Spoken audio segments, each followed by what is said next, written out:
Hi folks, welcome to the Prepared Homestead. This is Travis. Thank you all for stopping by to watch. Well, we had our first freeze of the season overnight. Woke up to about 29 degrees. Not a hard freeze, but definitely below freezing first time. And I mean, we might get a little bit more of it, but it's still early, so we'll warm back up. I mean, that's just how it goes around here. Cold weather is also now falling. I mean, it has been, but from what I've heard and looked at overnight, also in the areas that the storms, the hurricane damaged a lot there in North Carolina. They've had some snowfall, and folks, they're really struggling with the cold weather in a lot of places, that they're still without power, struggling to get heat in their homes. So it's definitely a bad situation. And still need prayers for certain. Don't forget about that, you know, as things move on and news stories catches people's attention. A lot of times we forget about what's going on with people that are still struggling with disasters. That is still going on. It is still bad there. From some of the reports I've been seeing, they're doing pretty good when it comes to food and water. They're doing pretty good with removal of debris, and in some areas they're doing pretty good at restoring some power. Of course, not all areas, but the big thing right now seems to be cold weather, you know, affecting people.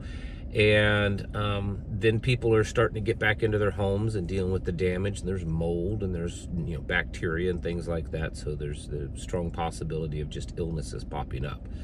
Now, I say all that to say something else, to kind of almost appears I'm taking it in a different direction, but I'm not. It's a warning. It's something that we need to be consciously aware of. You all, I don't have to tell you this, you know this, that for a long while now, and it's not just the far left, it's the globalist. We have to understand that those aren't necessarily always the same. Because the people that want to rule the world, you know, that want to rule over us, well, they don't play left and right. They're all the same. And there's the elite globalists on both sides of the aisle, so to speak. But anyways, they have been pushing this narrative for a while that, you know, free speech is dangerous, and that the internet is dangerous because there's so much misinformation, and there needs to be some kind of control. And we hear this all the time. And as much as we all want to say, no, we've got to have this free flow of information and you know, let the people decide, and I agree with that, we also have to understand that there is, in fact, a lot of disinformation, misinformation, and flat out lies being spread out there. And it's not just the far left that's doing that. I think a lot of times conservatives want to just blame the other side and not recognize that our own houses need to be cleaned up. Then on top of that, there's also, I strongly believe that there are operatives out there, whether directly sharing misinformation or promoting it or encouraging it, or flat out just paying someone to share this information. There's charlatans, folks out there that take advantage of a situation by drumming up fear and emotions so that they get more views, more clicks, you know, it makes them more money, or they actually get people to contribute money to them. We have to be aware of this, because I have noticed over the last couple of years, as these various events that pass through time that, you know, get people hyped up, they get people's emotions going, and sometimes rightly so. You know, this hurricane and what it's done in the, you know, especially in North Carolina, but in that whole region, is definitely an emotional thing. People are most definitely have been hurt by this, and lives lost, and properties damaged, and I mean, all of that is absolutely true. It's also true that there are people trying to take advantage of the situation. And just yesterday, there was I don't know who they are, someone on Twitter that's apparently a doctor, apparently right there in the middle, at least that's what they're claiming. I mean, they could be sitting back at home wherever they live and not really doing anything, but they claim that they're in the middle of all of this, you know, relief and everything. And they made a pretty bold claim that overnight 15 people had frozen to death, died of hypothermia, including children, and that they were needing medical supplies and blankets and all this kind of stuff. And of course, shared their personal account where people can send money to them. As of this morning, they're still making this claim. They haven't backed off of it, even though the local authorities, and from what I can see, probably at least dozens first responders and relief workers on the ground in that area are saying this is an absolute blatant lie. This has not happened. Yes, it's cold. Yes, they're struggling with making sure everyone's, you know, staying warm and not freezing to death. But this 15 frozen to death in one night and 2 in the other night did not happen.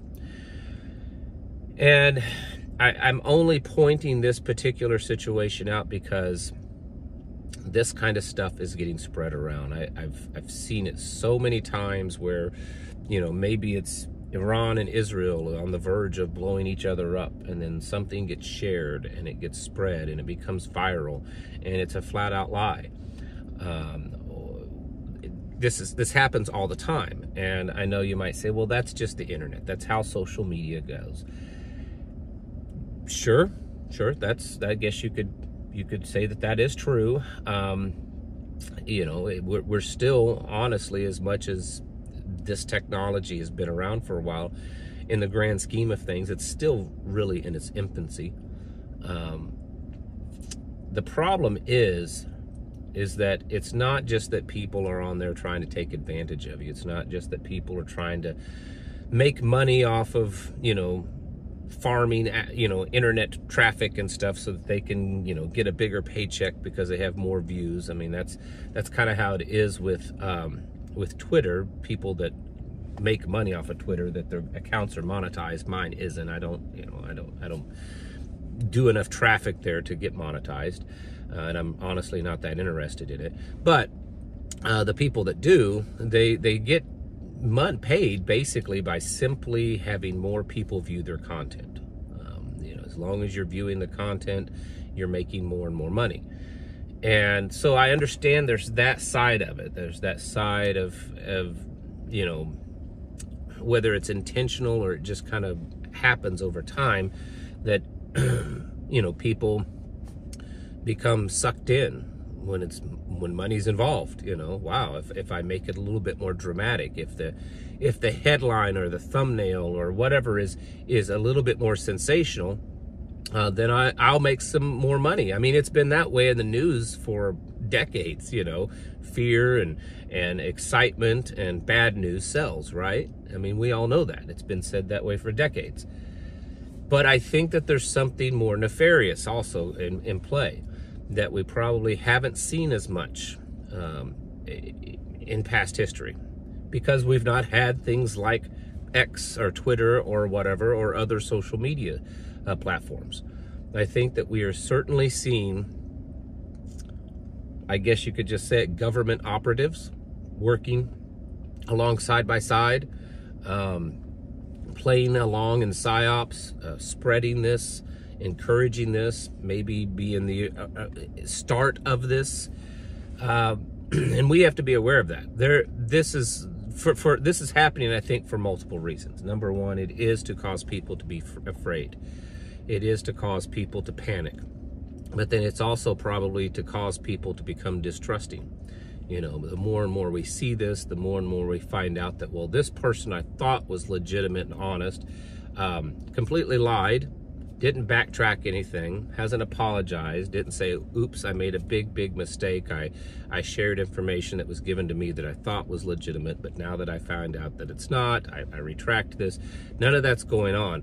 They're continually spreading this. And I'm not talking about just this one incident I spoke of. This happens all the time. But I think there's something even bigger. It's fueling the fire of government, of elected officials, of important people that have great influence when they say we need to control speech, we need to limit speech, that speech is dangerous, that free speech is a threat to democracy, and all of this kind of stuff. It's fueling that. And much like false flags happen, I think that this is another one. A lot of these things are being propagated and spread and encouraged for the purpose of being able to go back later and say, well, see what happens. I think that it's very similar to a lot of the gun violence we see, a lot of mass shootings. It's very possible that some of these are orchestrated for the sole purpose, you know this, I'm not telling you anything you don't know, for the sole purpose of being able to go back later and say, see, we need to take all the guns away. So there's a lot at play here. And you know, it's difficult as someone that is creating content, and a lot of my content that I create, I get news from other sources so that I can share it here with you. It's difficult. I kind of have my own little system of, you know, if I see something, I do my best to try to find it from a couple of other solid sources. I do as much as I can backtracking. That takes time. Sometimes I don't have enough time to do that, but I do my best. There's been a few times I've said things that come to find out weren't exactly true, were only partly true, or, you know, things like that. But it's difficult. It's not been intentional, but it's difficult because there's so much out there. It reminds me of the scripture, and I'm not even going to attempt to quote it because I can't remember it exactly. But I know most of you probably know what I'm talking about. But the scripture says that they, you know, basically that they have, you know, in the end times, that they have an immense amount of knowledge, but no wisdom. They have all this information, but they don't have the wisdom of how to do that, to use it. And I think that's where we're at. There is an immense amount of information out there.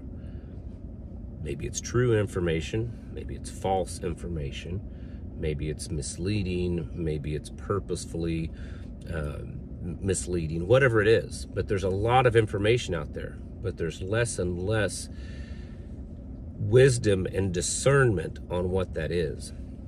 So I you know, it's a sign of the end of the times, I believe, but also showing that there is I believe a true effort to try to destroy free speech, destroy our ability to communicate, to say, look at this social media, look at this platform, this is evil because it's doing this, and we have to stop. I mean, just through this whole Hurricane Helene thing, there's been already from the top levels of government saying that it's dangerous, that people are getting hurt, that, you know, aid is not getting out to people, that it's damaging people's lives physically, you know, like actually damaging their lives because there's so much fear and misinformation being spread. And so we need to be aware of that and have a defense against that so that we don't get caught up in it. Because, you know, with everything that we're going through and that we're preparing for, information is important. And not just information, but accurate information. You know, if we're fed misinformation, lies, it could cause us to react wrongfully or to overreact or whatever. That's what they want. And so again, this is just being prepared against this and acknowledging it. And then when you see something online, don't just immediately jump to conclusions. Think about it. Use some just rational, some reasoning, some logic. Does this make sense? If this is the only person online saying this and no one else is saying it, does that make sense? Can I find any other sources to this? You know, with AI out there, that's making things worse. There's been all sorts of pictures shared over, you know, the last weeks and months of various things that ended up being fake. Again, this is all leading to a beast system that will fix all this. It'll be a fix to this because it will absolutely control all of the information. And that way that we can rest assured that there won't be any misinformation It'll only be the information they want us to know and the way they want us to know it. So be prepared for this, folks. Be on guard and keep prepping mentally, physically, and spiritually. Thanks for watching. Catch you in the next video.